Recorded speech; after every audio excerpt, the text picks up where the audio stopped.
UFC Fight Night Abu Dhabi, Cory Sandhagen versus Umar Nurmagomedov just ended, and Umar Nurmagomedov just dominated Cory Sandhagen and won via decision.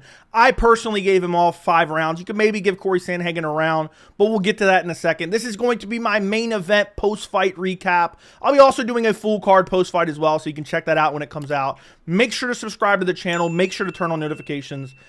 But Umar Nurmagomedov proved to a lot of the doubters tonight that he is one of the best 135-pounders on the UFC roster.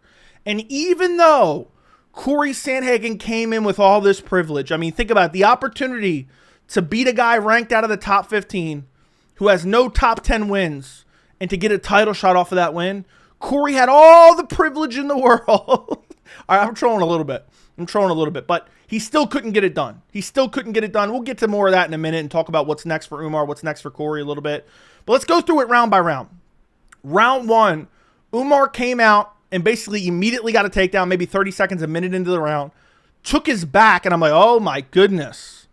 Is he really about to just finish him early? Because in my mind, what immediately flashed was Aljamain Sterling, who took him down, took the back, rear naked choke right away. That's immediately what flashed into my mind. Had both hooks in, but Cory's grappling in this fight looked incredible, and that's what's so crazy about this fight.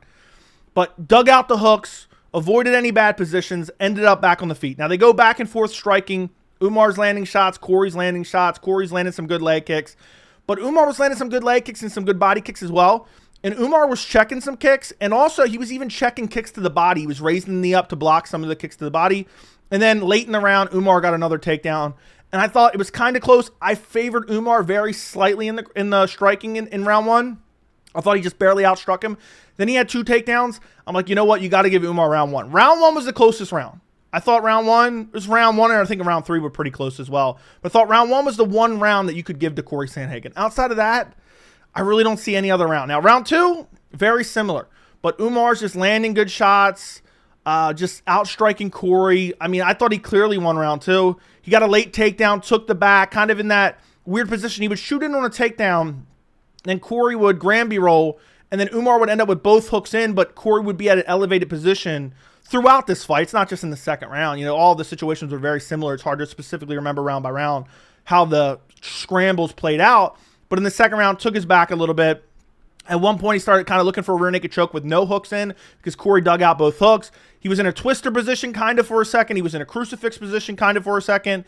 And in the second round, Umar was chopping the legs, landing good punches. I thought round 2 was a clear Umar round, and Cory was even bleeding in round 2 as well. Now, round 3 was probably the second closest round of the fight. This one I had really 50-50 going into the last minute, and I thought Umar landed the better shots, and then he had a late takedown again. And I thought, you know what? Umar stole round 3. It was razor close. Cory's really starting to batter the legs of Umar in round 3, but I still had Umar round 3. So I have every single round so far for Umar. And then 4 and 5. It's crazy because Umar just proved he has 5-round cardio. 4 and 5, 4, you could argue and say this is the best round. I mean, I know round 5 he had a lot of control time, but round 4 he battered Cory on the feet, was landing good shots. He was sitting down on his shots. In the first 3, he was kind of backing up and countering and taking leg kicks. But in the 4th round, he started to press a little bit, and he started to land big shots. We're talking big right hands, big left hands, jab. In this fight, at one point, he landed a front kick on Cory as well. And in the 4th round, was landing good shots. Cory wasn't throwing any more leg kicks. Cory was starting to look more tired than Umar, which was crazy to see because we know Cory can go 5 rounds, gone 5 rounds before. This is Umar's first 5-round fight. 4th round was, in my opinion, Umar's best round, even though I know technically you could say round 5 was more dominant. Round 5, Umar was clearly winning on the feet, shot it on a takedown, got the takedown. There were some scrambles there. Umar ends up in, I think, half guard and then ended up in full guard. Cory tried to bait him into a triangle. There was an excellent scramble there. Umar ends up on top, lands some shots from the top position, and just rides out like the last really 2.5 minutes on top, doing a little bit of damage. So round 5, Umar clearly won as well. So really 1 and 3 were the only like super competitive rounds in my opinion. I mean, round 2 was decently competitive, but clearly still Umar. And it was a great performance from Umar Nurmagomedov.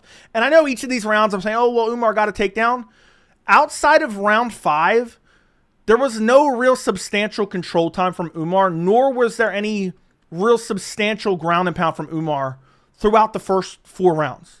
Okay, he got him down. He controlled him a bit. Usually it was the last minute of each round. He would shoot it on a takedown. By the time they settled on the ground a little bit, it would really be, you know, maybe 20, 30 seconds. And then Umar would kind of shift position and maybe land a couple little pitter-patter shots. But what was so impressive about this performance for Umar, and I wonder if it has anything to do with that Dagestani privilege that everyone talks about, that I don't even know what, it doesn't even exist. That's all just a complete fallacy. But does that Dagestani privilege make you outstrike Cory Sandhagen for 5 rounds? It was super impressive. It was super impressive. The only thing that Cory Sandhagen had in this fight was the leg kicks. The hands weren't landing. I don't think Umar had a scratch on his face. Even the body shots weren't really landing. Cory just had nothing for him. Like, it was crazy. Like, I felt like Cory actually looked flustered on the feet. I felt like he looked flustered on the feet. He's like, you know, somebody told me, I didn't hear this myself, so I'm going to have to take their word for it, but it seemed like this. Cory apparently told his corner, this is from somebody that told me this in the chat, but again, take it with a grain of salt. Cory apparently said, I'm trying, but nothing's working. And that's facts, you know, regardless if he said it or not. Nothing was working outside of the leg kicks, and Umar was even checking those. They were switching stances with each other the whole fight. It's not like Cory was worried about the takedowns because he was scrambling back up every single time. There was a couple times where Umar shot or feinted like a half-hearted takedown attempt and Cory would stuff it. But when Umar really committed, usually he would be able to get him down, whether it was a double leg, usually it was a single leg, and they end up in a scramble. Cory would end up kind of beat on a single leg and then kind of roll, Granby roll, and Umar would just readjust and end up on the back. I mean, there was a crazy scramble in the 5th round where he finally solidified the position. Great scrambles from Umar Nurmagomedov. And what's crazy to me is everyone looks at Sandhagen as this elite striker. When I've been looking at his fights in recent memory, his striking has looked like it's regressed. Now, I don't know if it's because he's been training the grappling so much. It didn't look that great against Rob Font. Now, he was injured in that one. It didn't look that great against Marlon Vera. He grappled the entire Marlon Vera fight, too. Didn't look that good against Song Yadong. You know, it looked good against Petr Yan, but he lost. It looked good against TJ Dillashaw, but he lost. He should have won that one. But, I mean, Umar, I know you look at the last name. A lot of people look at the last name and they're like, he's a grappler. He's a very, very good striker. I knew going in this fight, he's a guy who has elite level striking. He relies on his grappling secondary. And in this fight, you know, you could tell the game plan was definitely the grapple, but the striking was incredible. And Cory had no answers for it. Absolutely no answers for it.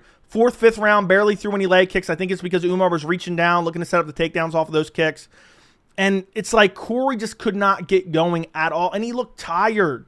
It was crazy to me going into the 4th and 5th round. I'm like, why does Umar look fresher? I did not expect this, considering he's never been 5 rounds. But yeah, Umar went out there and basically outclassed Cory Sandhagen. Cory had nothing for him. I know I said dominated, which I do believe he dominated him, but it was mildly competitive. It's just, when I say dominate, it's just like Cory got shut down. The only round you could argue for him is the 1st round. And also, they isolated in a replay, Umar Nurmagomedov rolled his ankle in the 2nd round. So apparently he was limping back to his corner. I didn't personally see this, but the broadcast was talking about it. So if he did this with a bad wheel, that's even more impressive. You know, people sit here and they scream Dagestani privilege. Like this, like fights like this don't happen all the time. I've already made an entire video debunking that fallacy. Umar got this opportunity because he appeared to be one of the best in the world. A lot of guys up the rankings were turning down fights, or those fights weren't coming to fruition. Umar's dominating the guys outside of the top 10. So they said, you know what? Let's give him an opportunity against Cory Sandhagen. If Cory wins, he's got a lot to gain here. You know, the privilege of beating an undefeated, you know, guy who has a lot of hype behind him and earn a title shot off that. That's why I'm saying Cory Sandhagen privilege. Where if Umar lost this fight, it doesn't matter how he loses. Doesn't matter how he loses. If he would have got finished in the 5th round after winning the first 4, he would have been called a fraud. He went out there and put on a performance of a lifetime, a statement win. And now I believe he's first in line for the title shot right now. After Merab fights O'Malley, Umar Nurmagomedov better be fighting the winner. And I haven't really checked out the narratives online just yet. But I'm already imagining people saying, Umar just beat one guy ranked in the top 10. Why does he deserve a title shot? He deserves a title shot. Anyone who does that to Cory Sandhagen deserves a title shot. Let's go back and look at his losses, right? Petr Yan didn't do that to him. I mean, Petr Yan clearly won, but I think it was much more competitive than this fight. TJ Dillashaw, you know, arguably lost that fight. Aljamain Sterling dominated him and finished him in the 1st round, so fair enough. In the UFC, outside of Aljamain Sterling, former UFC champion who went on to become a champion after that, nobody's done this to Cory Sandhagen. If that doesn't warrant a title shot, I don't know what does. Incredible performance by Umar. And now he's got such a name on his resume. This is the definition of a statement win. He's 18-0. He's 28 years old. I'm salivating at the potential fight of Sean O'Malley versus Umar Nurmagomedov, or Merab Dvalishvili versus Umar Nurmagomedov. Those are massive fights. Bantamweight looks amazing right now. And it has nothing to do with privilege. He went out there and he beat the number 2 ranked guy. He proved himself. And what was so crazy was the cardio. The cardio looked incredible. He's getting, you know, when I started seeing Cory really be able to not out-scramble him, but be able to avoid getting controlled, I'm like, okay, maybe Cory's going to start letting loose with the hands, start letting loose with the kicks. And it just never really happened at all. It just really never happened. So you had a fight where a lot of people, let me actually go look. I'm going to go look out of curiosity. A lot of people thought Cory Sandhagen was going to win this fight. I know Umar technically was a massive favorite, which was crazy. I think he was like a negative 375 favorite they showed on the broadcast. But I feel like a lot of people were picking Sandhagen. On Tapology, 41%. I mean, that's not as much as I thought it was. I thought it was going to be closer to 50-50. But for a guy whose best win up until this point was, what, Hani Barcelos? Hani Barcelos, I think it was. I mean, Bekzak Almahan is better than people give him credit for, but Ronnie Barcelos, Nate Maness, you know, Brian Kelleher, Sergey Morozov, those aren't even close to the name that Cory Sandhagen is. And I know people who don't like the Dagestani fighters are going to cry and whine. They're probably going to say he's on steroids. They're probably going to say he's boring. Let me just say this. We're going to go on a bit of a rant to end the video. If you thought this fight was boring, you were just biased, incredibly biased. This was a highly technical fight. This was a really, really great performance by Umar where he showed elite level skills. And Cory, he tried his best. And, you know, he didn't get dominated in the grappling, which I didn't expect him to get dominated in the grappling. But, I mean, he was out-scrambled. There was the people who call it boring, they're usually like, well, all he does is take him down and lay on him. You know, people say that about every Dagestani, even when they're not really, you know, grapplers. And that's not what happened here. I mean, he was sitting down on shots and busting up Cory Sandhagen. He was chopping the legs of Cory Sandhagen. He was landing body kicks. He was landing knees. And he looked incredible in this matchup. And Cory had nothing to offer. He was lost on the feet. So I don't want to hear that this fight was boring or, you know, all he did was grapple. That's just not true. You're living in an alternate universe. Umar got a massive opportunity where he could be exposed badly by a high-level guy when he's never fought a guy as good as Cory Sandhagen. And he went out there and dominated the fight. Went out there and out-grappled him, outstruck him. You know, we talked about it last week with Bilal Muhammad. Bilal won all the striking exchanges. Leon didn't have shit for him on the feet. And I know you can say, oh, well, that's because the grappling set that up. Well, this is MMA. This is MMA. So, next up, we're getting Umar Nurmagomedov for a title shot. It's going to be Sean O'Malley, Merab winner, versus Umar Nurmagomedov. Anyone saying he needs to fight someone else, who else is he going to fight? Who else is deserving of a title shot right now? You want to potentially kill off a contender? I guess you could do him versus Jan, number 1 contender, but even Jan right now, what's he on, a 1-fight win streak? You got to save undefeated Umar Nurmagomedov for the next, you know, title shot at bantamweight, and bantamweight is really starting to heat up. It's been one of my favorite divisions for a long time. It's one of the most talent-rich divisions, and honestly, the next few title fights are going to be incredible. I can't wait for the Sphere UFC 306, which was just announced, O'Malley versus Dvalishvili. That's going to be a banger. And then the winner of that taking on Umar Nurmagomedov, undefeated Dagestani guy with the last name Nurmagomedov, who looks incredible.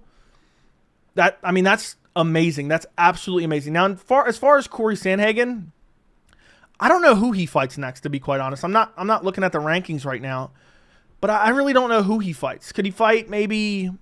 I mean, he's already fought Vera. He's already fought Yadong. He's already fought Jan. He's fought the who's who.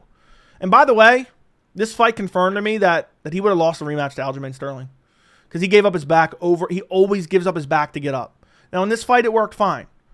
But he would lose to Aljamain Sterling. He gives up his back to Aljamain Sterling like that, he's getting choked out. Aljamain Sterling's in a different weight class. So I don't really know. Let me actually pull up the rankings real quick. I don't have the rankings in front of me. Who could Cory Sandhagen fight next? He could fight Henry Cejudo. I wouldn't mind seeing the Henry Cejudo matchup. Let put Henry Cejudo out of his misery. He could fight, you know, the Jose Aldo Mario Batista winner. I wouldn't mind that. I wouldn't mind that at all. But outside of that, he's fought kind of everyone already in the division. So probably Henry Cejudo is the fight to make for Cory Sandhagen. But overall, all the people crying Dagestani privilege, it's just so dumb. They're crying Dagestani privilege. He came out there and proved himself. He's now the number 1 contender. Privilege doesn't make you outstrike the number 2 guy in the world. Privilege doesn't make you outgrapple the number 2 guy in the world. Privilege doesn't give you 5-round cardio, which I thought was the most impressive part of this performance. Privilege doesn't make you check body kicks and check kicks. And I know his leg wasn't getting chewed up a bit, but was switching stances, was addressing it well. And Cory stopped throwing him because he started getting taken down off of him. So I think Umar Nurmagomedov, to be honest, right now, and it's a little bit of recency bias, so don't hold me to this 100%, Umar Nurmagomedov probably beats Merab and O'Malley because the striking is so good, and then he has the grappling. Look what Petr Yan did to Sean O'Malley. And then for Merab, unless Merab can hold on to him and hold him down, he's going to get outstruck by Nurmagomedov on the feet. Think about that. Nurmagomedov just outstruck Cory Sandhagen. That shows elite level striking. The 5-round cardio, that's where I thought he could get exposed. After he won the first 3 rounds, I'm like, it's going to be very interesting to see if it goes 4 and 5. And you know what was also crazy in the corner? They were telling him, we need your best round in the 5th round. They were almost, I don't think they outright said it, but they were almost acting like he was down. They didn't want him to coast. They didn't want him to get complacent. They told him, you got to give your best 5th round. And there were some people saying that Cory Sandhagen, it was 2-2 going into the 5th, which was absolutely ludicrous and biased if I've ever seen it. But yeah, he took that Dagestani privilege and he went out there and 50-45 Cory Sandhagen. Technically, 2 judges said 49-46. I don't have a problem with that.